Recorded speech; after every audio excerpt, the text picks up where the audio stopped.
Welcome to this ISPD presentation entitled Design Flow Parameter Optimization with Multi-Phase Positive Nondeterministic Tuning. I'm Matt Ziegler. My co-authors are Lakshmi, Reddy, and Rob Franch, and we're all from IBM T.G. Watson Research Center.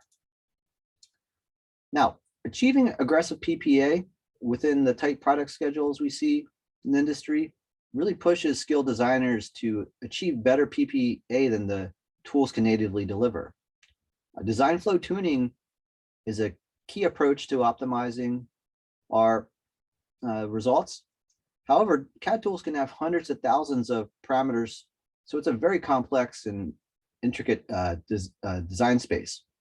Luckily, automating the design flow tuning process is emerging as a highly productive solution. What complicates design closure and design flow tuning further is often the CAD tools themselves have inherent non-determinism. So for example, CAD tools can be given the exact same or identical input and return different results. This is often due to multi-threading and the way the algorithms are implemented, but as the designers, it's something we have to deal with. Typically, this is an unwanted behavior, but in this talk, we'll talk about how we can actually use this as a benefit. And so we propose an approach called positive non-deterministic tuning that harnesses non-determinism, and we'll show how we can outperform our existing design flow tuning approaches. Now, in the case of this paper, we're going to define non-determinism, as I mentioned, as having identical inputs, but different results, and sometimes significantly different results. This is similar to chaos, but as defined in chaos, slight modifications to the inputs are introduced. So perturbed inputs that give significantly different results. So even though these approaches are I would say definitions are similar, we're talking about identical results here. And so the issue is when we have non-determinism and we're tuning designs, we really may not be sure if a good result is due to luck or skill. And by skill, I mean, did we make a good selection of parameters and result in provide a good result, or were we lucky and non-determinism gave a good result? So it is a mixture of both of these often, but that creates a problem in the tuning process. As an example of non-determinism, I'll show 4 designs here with internal slacks. And so in this case, we ran 4 industrial processor designs 150 times through physical synthesis runs. And then we plot the histogram of their slacks. So each point is a single run through the tool. And all that is happening is the tool is producing different results with the exact same input. And so we get wildly different results depending on the design. In some cases, it's Gaussian and not much of a variation. In this case, maybe 10 picoseconds. In other cases, it's non-Gaussian, and we get pretty considerable picosecond differences in terms of internal slack. And when this is significant, the non-determinism can actually play a larger part than the parameter tuning itself. And so our approach tries to take advantage of these inherent CAD tool non-deterministic behaviors. To begin with a little bit of background on design flow tuning, it's an approach gaining interest in both academia and industry across multiple domains, such as logic synthesis, physical design. Papers are published in FPGA flows, ASIC flows. Really, parameter tuning is everywhere for almost all problems in engineering. I want to differentiate, though, between 2 main approaches to start off. One is online tuning, and the other is offline. In this talk, we're going to focus on online tuning, whereas we don't have a data set to begin with. So we have to make the decisions essentially given just the design and either through parallel or iterative exploration. This is opposed to offline learning, where we may have a existing data set, we run training, and then we can do some inference. For this case, we don't have a data set, so we're going to go online, but the same concepts that I proposed today can be applied to offline as well. Now, there's some very common, I would say, characteristics of online design flow tuning that I'd like to point out, and this is going to help us create what I'll call a generic tuning framework, which we'll modify for our proposed approaches. So some of the characteristics are, we have a large number of parameters, and this means we need an iterative refinement mechanism. We can't enumerate all the combinations and run them all in parallel. We need something iterative. Also, we have long run times, potentially days for our CAD tools. So we can't run many sequential runs. It would take too long. So we have to do parallel trials. And so the basic structure of our compute framework is a parallel and iterative framework, as we see on the right side of this slide. Other limitations are that we have a overall latency limitation. We can't run, let's say, hundreds or thousands of iterations because it takes too long.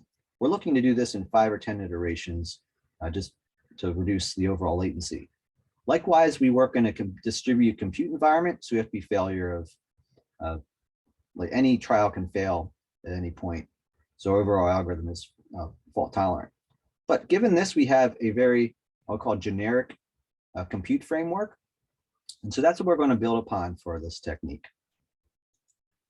So moving on to the actual techniques themselves, we're going to introduce 2 main approaches to the generic design flow I described previously. So one is forking, and that's when we run multiple identical trials with the exact same parameter settings, and they're run in parallel.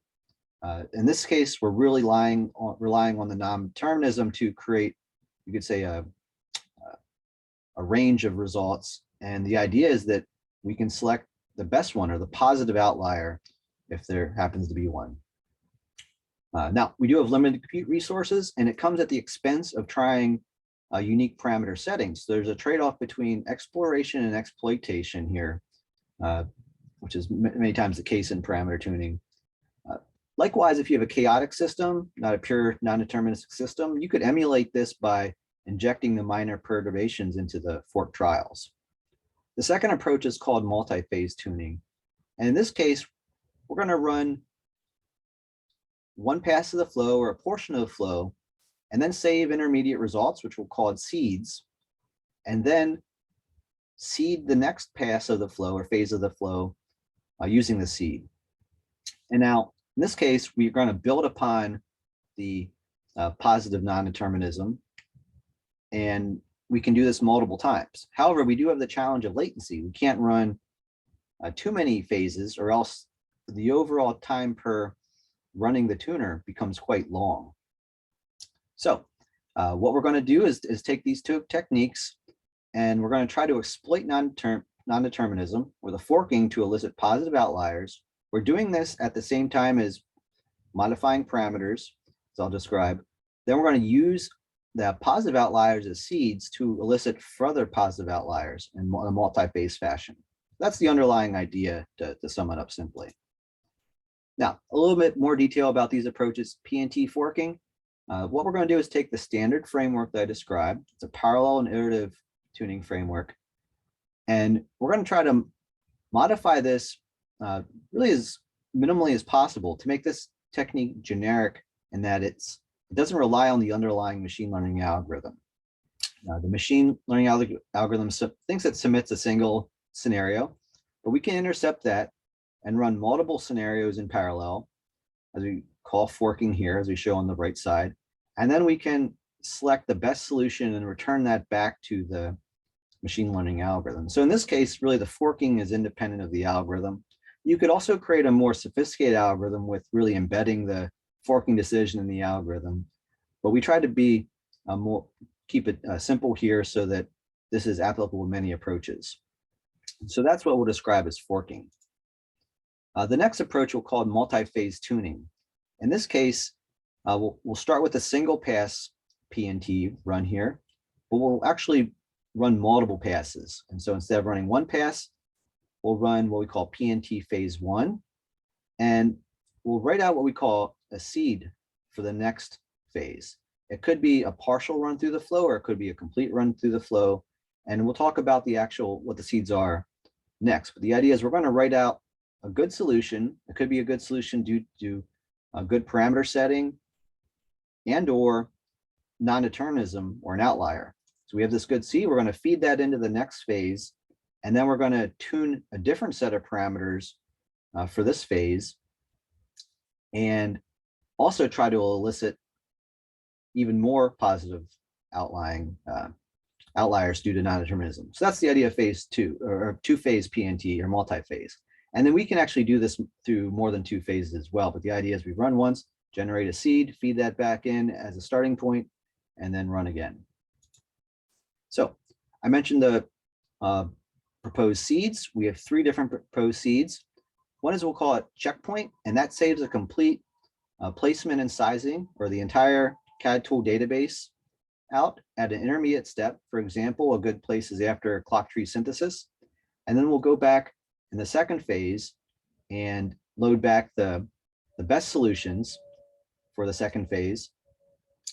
Another approach we'll call pre-place, and that saves the placement and sizing of the CTS network only. So the registers and clock buffering, it only saves that.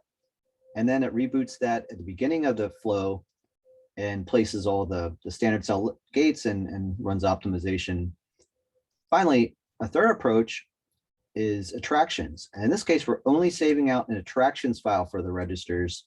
And so when we restart the second phase, the registers are guided or pulled to a certain point in the design, but the CAD tool has some ability to override those attractions. And this is the most flexible approach. So you can see there's a range of trade-offs. So checkpoint being the least flexible, but most runtime savings. To the other extreme, where attractions is the most flexible, you can add, remove registers, and it saves some runtime, but it's not considerably faster than the standard flow. So now we'll talk about our experimental case study. We took 5 macros from an industrial processor. It was remapped, and relative to the prior design, the relative footprint of the macro, of each macro, was reduced.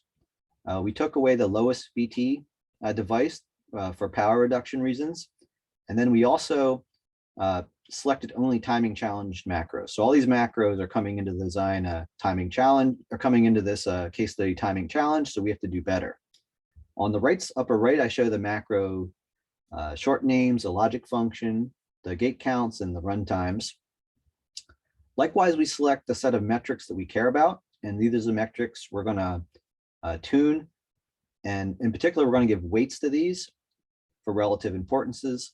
And we're going to use this cost function, which basically is a normalized weighted sum using a min-max scaling approach. So assigning, for example, 0 to the best and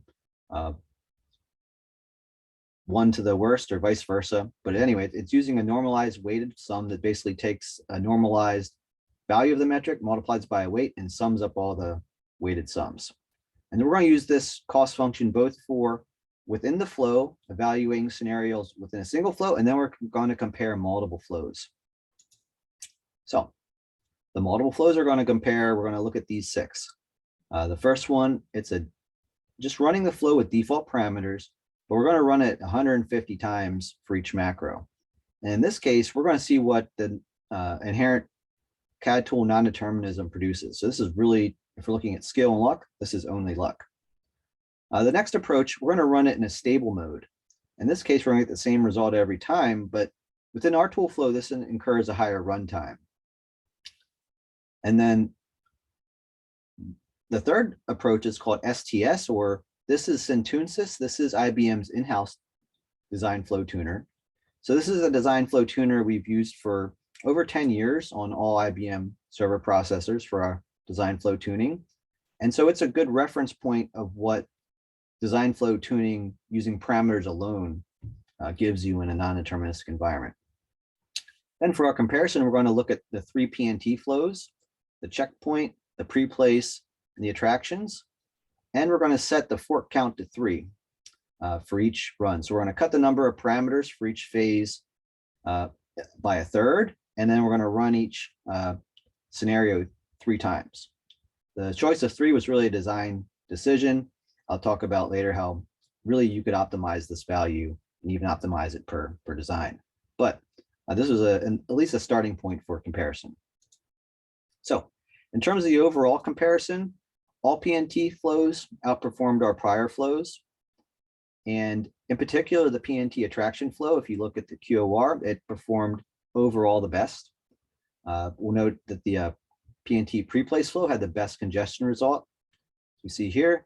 And even though the checkpoint approach wasn't quite as good as in terms of QOR as the other two, it actually has an inherent runtime savings because it's not rerunning the flow from the beginning. It's rebooting its checkpoint database in the middle of the flow. So it has advantages to its own.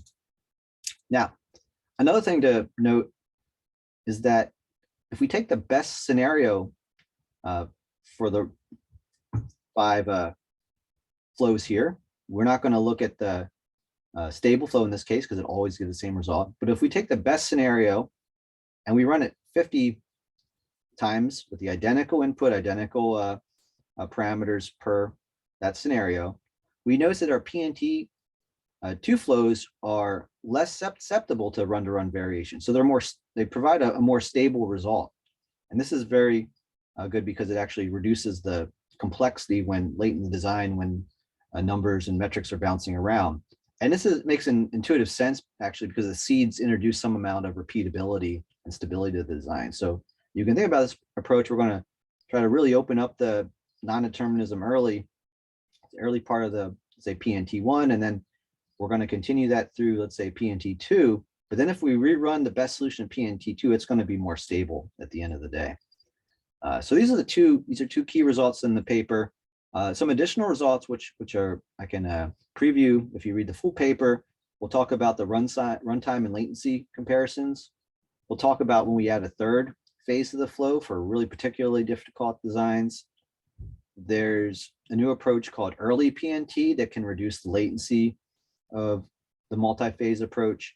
And then we'll talk about variable forking, which means we don't have to pick the value 3 every time. We can actually vary that depending on the characteristics of the design. So these are more details in the regular paper. Now, I'm about out of time, so I'll summarize.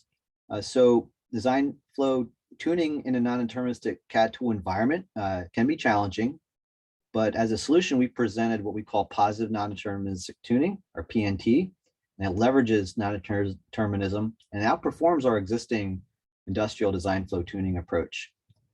Maybe one takeaway, so if you can't avoid non-determinism, perhaps leverage it to get a better design, take advantage of what you have, and even suggest if we could dial up more non-determinism when appropriate, we might even be able to get a better result and elicit even better outliers. So thank you for your attention. Take care.